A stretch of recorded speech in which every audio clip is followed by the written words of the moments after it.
So where do I start?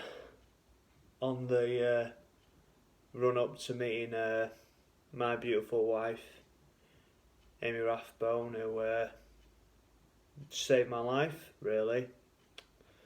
So I'm going to try and squeeze about maybe 3 years into 10 minutes just to tell you how my mental health deteriorated massively. And I'm going to start with how I lost everything, and I mean lost everything.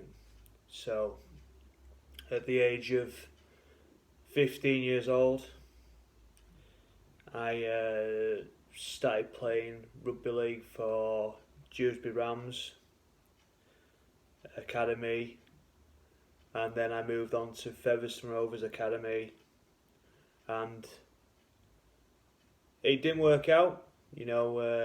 The thing that I put all my life effort into for many, many years, training 5 times a week, exercising after work, 9 o'clock at night, playing, and all my desires to be a professional rugby league player just went because of my massive mental health issues, where at one point I was too afraid to tell people the way I felt. I was too afraid to tell people that I hear a voice and it's disturbing and it's affecting me. It's telling me I've got no ability. It's crushing me. He's making a lad who's got lots and lots of ability play totally rubbish. So I've gone from being a superstar to nothing because of this demon inside of me. So I got to around about 19, 20 and it all stopped. And I thought to myself, I haven't made it rugby.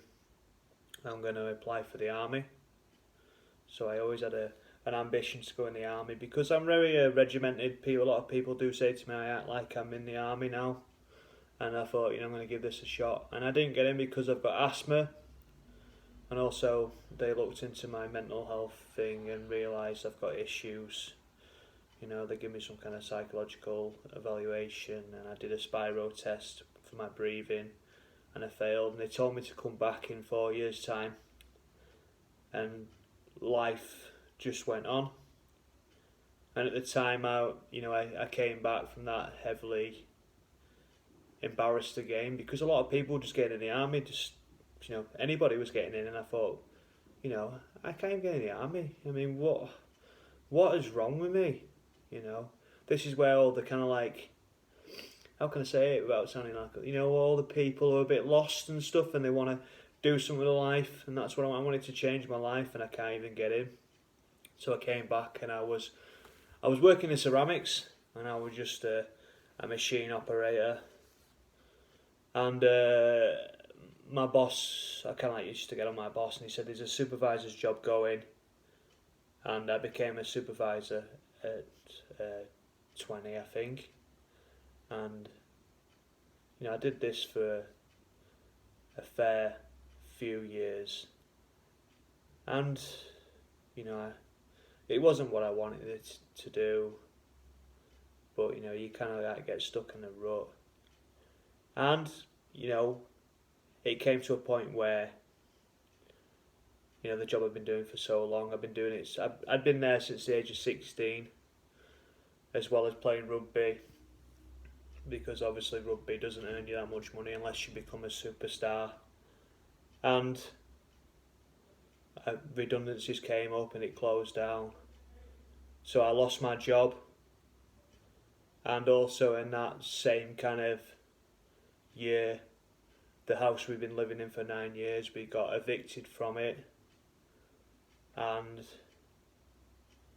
we ended up in a tiny little flat. Me and my mother, my brother moved on with his girlfriend, and my sister moved on with her boyfriend, and I ended up with my mother, and we had to get rid of my little Staffordshire Bull Terrier, who I had for years and years, Meg. I loved Meg to bits. We had to get rid of her because there were no pets in the flat, and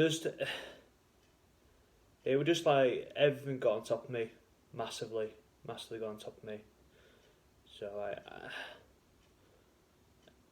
and life was just so shit, and my drinking got out of hand. I got out of hand. I would find myself nearly fighting every weekend, drinking far too much, and just hanging around with people who didn't care about me. They were more bothered about, supplying me with a drink, and because I'd do stupid things, really stupid things. I would jump through windows in the pub with the open window. I would bite pint glasses and eat glass. But I was mentally ill, really, really mentally ill, but people don't see this point. And the 2 weeks before I met Amy, I decided to take my own life. I took about, I think, 40 paracetamol and drank a load of booze, thinking that'd be it. And I woke up the next day and I was still alive. I was ill, and I was heavily disappointed. But because of that, I damaged my insides for a long, long time. I'd still drink, and every drink I had, I'd throw up. Every meal I had, I'd throw up. And I did that for a long, long time, and it's taken me a long time to repair my insides, if they are repaired at all. I've also ruined my enamel on the back of my teeth because I used to throw up all the time. But I'm just doing this maximum damage to myself because I hate myself and I want to die. And how I met Amy was a complete accident. I was on holiday from work, and yet again I'd spent all my money on drink. Because I was always robbing Peter to pay Paul.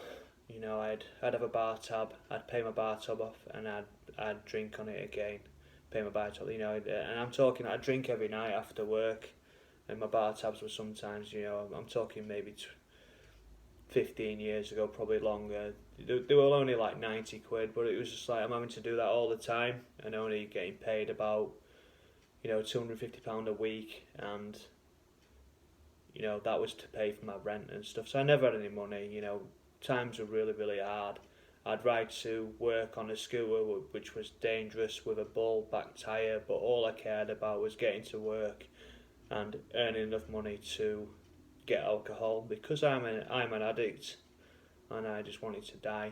But this week, and I'd spent all my money, and my mum had a scratch card win, and I was sat in the house depressed, nowhere to go, and she gave me some money to go out, and so I organised to go out around Selby on a night out one New Year's Eve, and that's where I met the love of my life.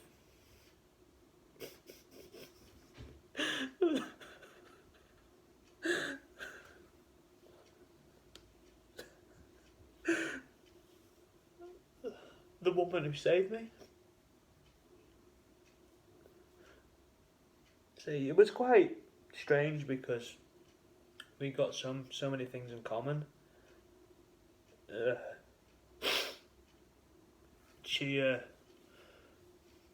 My stepbrother's called Jordan.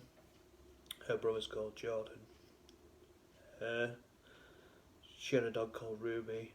I had a dog called Ruby. And my dad actually lived in the same house as what she did when she was growing up as a child. And she thought I'd been talking to somebody, and she thought it was a bit strange to start off with. But we had this connection that no one would ever understand. And I'm sorry for crying, but she did save me. She's an amazing woman, and without her, I would be dead.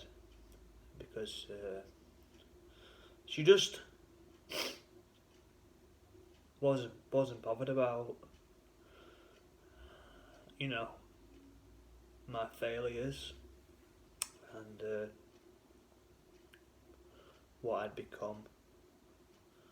But she changed me. She stopped me from drinking. She made me want to live again. I trusted her because I never trusted anybody, and I still love her now after 17 years, so much. Even though I push her away, but that's just a little bit, and I think I've gone on a bit too much now. But I will carry on and just tell you how much she has